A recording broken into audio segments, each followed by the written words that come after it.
Hello everyone, welcome back to our UGC NET English Literature Practice Series. In this series, we are going to cover the entire syllabus unit wise. This is unit 2nd Poetry and practice set 3rd, and we have already discussed unit 1st Drama with 5 practice set and unit 2nd Poetry with practice set 1st and 2nd. If you want, you can watch those videos as well. Pause the video, attempt the question and then check the explanation. Let's begin. The first question is arrange the following poets in chronological order. इस question में आपने poets को उनके birth के according chronological order में arrange करना है। सबसे फर्स्ट हमारे यहाँ पे दिए गए हैं जॉन डन। जॉन डन का जन्म हुआ था 1572 में। सेकंड दिए गए हमारे जॉन ड्राइडन। जॉन ड्राइडन का जन्म हुआ था 1631 में। थर्ड हमारे हैं अल्फ्रेड लॉर्ड टेनिसन, तो इनका जन्म हुआ था 1809 में। फोर्थ हमारे हैं W.H. ऑर्डन, तो W.H. ऑर्डन का जन्म हुआ था 1907 में। तो इसका हमारा करेक्ट आंसर है ऑप्शन ए, क्योंकि ऑप्शन ए ने इनको फर्स्ट, सेकंड, थर्ड, फोर्थ इस क्रोनोलॉजी से लगाया हुआ है और यही इनकी सही क्रोनोलॉजी है। जैसे ये दिए गए हैं उसी क्रम में ये जो है सारे पोइट्स का बर्थ हुआ था। सेकंड क्वेश्चन यहाँ पे है which of the following represents a trochaic meter. तो यहाँ पे आपने ट्रोकाइक मीटर का पैटर्न पहचानना है। ए यहाँ पे दिया गया है स्ट्रेस्ड अनस्ट्रेस्ड, बी यहाँ पे दिया गया है अनस्ट्रेस्ड स्ट्रेस्ड, सी यहाँ पे दिया गया है 2 स्ट्रेस्ड सिलेबल्स, डी यहाँ पे दिया गया है नो स्ट्रेस पैटर्न। तो इनमें से हमारा करेक्ट आंसर है ऑप्शन ए स्ट्रेस्ड अनस्ट्रेस्ड। तो ट्रोकाइक मीटर में पैटर्न होता है स्ट्रेस्ड और अनस्ट्रेस्ड का, तो ये हमारा करेक्ट आंसर है ऑप्शन ए। थर्ड क्वेश्चन है a poem of 14 lines with a final rhyming couplet is.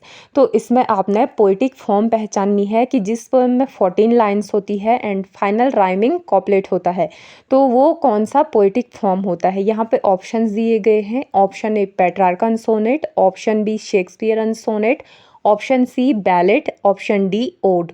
तो इनमें से हमारा करेक्ट आंसर है ऑप्शन बी।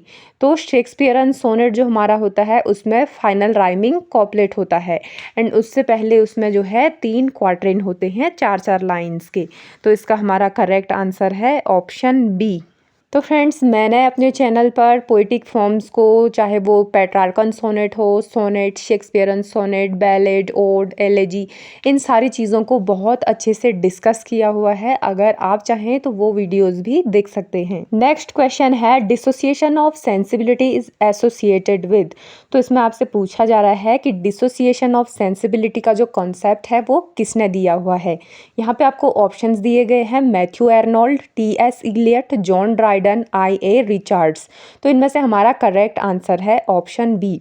तो T.S. इलियट ने जो है हमारा डिसोसिएशन ऑफ सेंसिबिलिटी का कॉन्सेप्ट दिया हुआ है। नेक्स्ट क्वेश्चन है match the poets with their poems. तो इसमें आपने जो है पोएट्स को उनके द्वारा लिखी गई पोएम्स के साथ मैच कराना है। फर्स्ट हमारे यहाँ पे है W.B. यीट्स। W.B. यीट्स ने लिखा हुआ है द सेकेंड कमिंग। सेकंड हमारे हैं रॉबर्ट ब्रोनिंग, तो रॉबर्ट ब्रोनिंग ने लिखा हुआ है माई लास्ट डचेस। थर्ड है यहाँ पे मैथ्यू आर्नोल्ड। मैथ्यू आर्नोल्ड ने लिखा हुआ है डोअर बीच। फोर्थ हमारे हैं सिल्विया प्लाथ, तो सिल्विया प्लाथ ने लिखा हुआ है डैडी। यानी कि इसका हमारा करेक्ट आंसर है ऑप्शन ए, क्योंकि ऑप्शन ए ने इनको सही सही मैच कराया हुआ है। नेक्स्ट क्वेश्चन है death be not proud is an example of. तो इसमें आपको फिगर ऑफ स्पीच पहचाननी है। फर्स्ट यहाँ पे दिया गया है मेटाफर, सेकंड दिया गया है एपिस्ट्रोफी, सी दिया गया है सिमिली, डी दिया गया है आयरनी।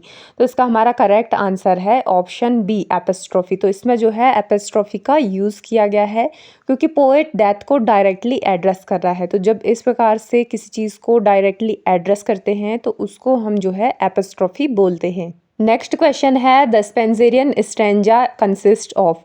तो इसमें आपको जो है स्टैंजा का स्ट्रक्चर पूछा गया है कि स्पेंसेरियन स्टैंजा कितनी लाइंस का होता है। यहाँ पे ऑप्शंस दिए गए हैं 8 लाइंस, 9 लाइंस, 10 लाइंस, 7 लाइंस। तो इनमें से हमारा करेक्ट आंसर है ऑप्शन बी। तो ऑप्शन बी इसका करेक्ट आंसर है क्योंकि स्पेंसेरियन स्टैंजा जो होता है उसमें 9 लाइंस होती हैं। नेक्स्ट क्वेश्चन है which poet is associated with confessional poetry. तो इसमें आपको जो है ये पूछा जा रहा है कि कौन सा पोएट कन्फेशनल पोइट्री के मोमेंट से जुड़ा हुआ है।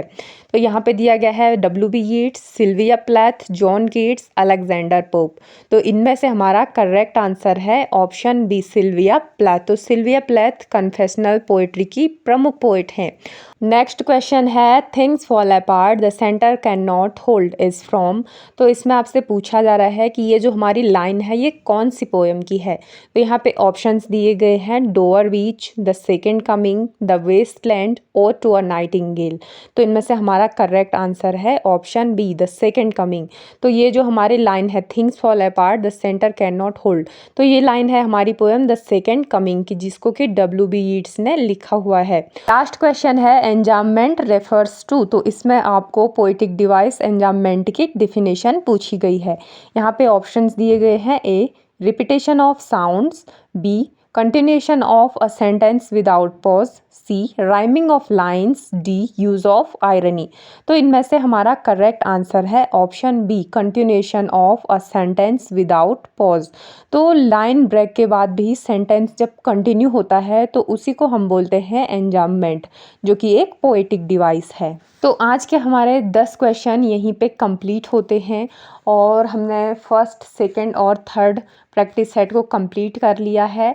इसके बाद हम fourth and fifth 2 practice set हमारी बच गई है पोइट्री की, उनको डिस्कस करेंगे और आपने खुद को एवेल्यूएट किया होगा कि आपके कितने आंसर सही थे। तो अगर आप इसी प्रकार से इस सीरीज़ को कंटिन्यू रखना चाहते हैं तो मेरे चैनल को सब्सक्राइब ज़रूर करना। आज की वीडियो में बस इतना ही और मिलते हैं नेक्स्ट वीडियो में।